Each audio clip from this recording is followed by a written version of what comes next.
The celestial dragons are the overarching antagonists in One Piece. They're the descendants of the founders of world government, especially the 19 families that moved to Mary Geoise. Because of their status, they're untouchable by the laws that govern the world. They're exempted from any and all crimes. They have total impunity. When they leave Mary Geoise and come down to any island or countries in the Four Seas or Grand Line, they can summon an admiral whenever they want. So very few people have the guts to challenge them, but there are some people who don't even care about any consequence and hurt or even kill celestial dragons. Some even tried to kill them inside Mary Geoise. Let's take a look at the list of 8 people who tried to hurt or kill celestial dragons. Number 1 on the list is Monkey D. Luffy. 3 members of the Roswell family came down to Shabodi Archipelago to take part in human auction. Saint Roswell has a hobby of collecting pirate captains as his slaves. On the other hand, Saint Charles wanted to buy a mermaid only for his sake entertainment. Unfortunately for them, they met someone reckless like Luffy. He punched the hell out of his face and Saint Charles had to carry the shame all his life. Seriously, that punch was so satisfying, I can't even express it in words. Number 2 on the list is also Straw Hat. He's none other than Captain Usopp. Before our savior, Usopp the Great, arrived at auction house, Saint Roswell wanted to enslave the Straw Hats and mount on the women, especially Nico Robin and Nami. He couldn't get to ride on anyone. Instead, he became the landing pad for someone else. It was Usopp who used him as a landing pad. Usopp landed on him like a meteorite. Can you imagine how much in pain Saint Roswell was when Usopp's bomb landed on his face? Just listen to his painful cry.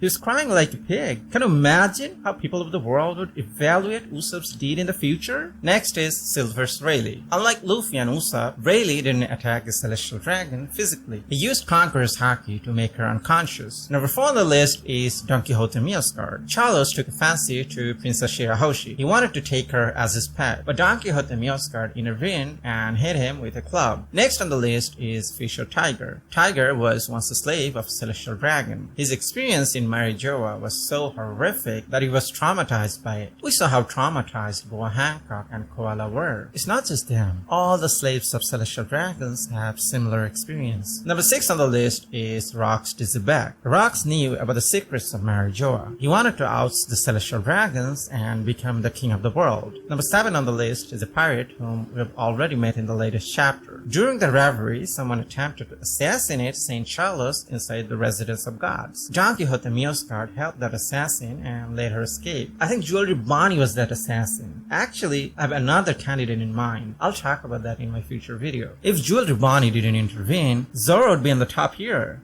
Zoro didn't play small. He played big. He went for the kill. He seriously wanted to kill Saint Charles. He was asking for direction and Zoro got up. You never ask for direction to Zoro.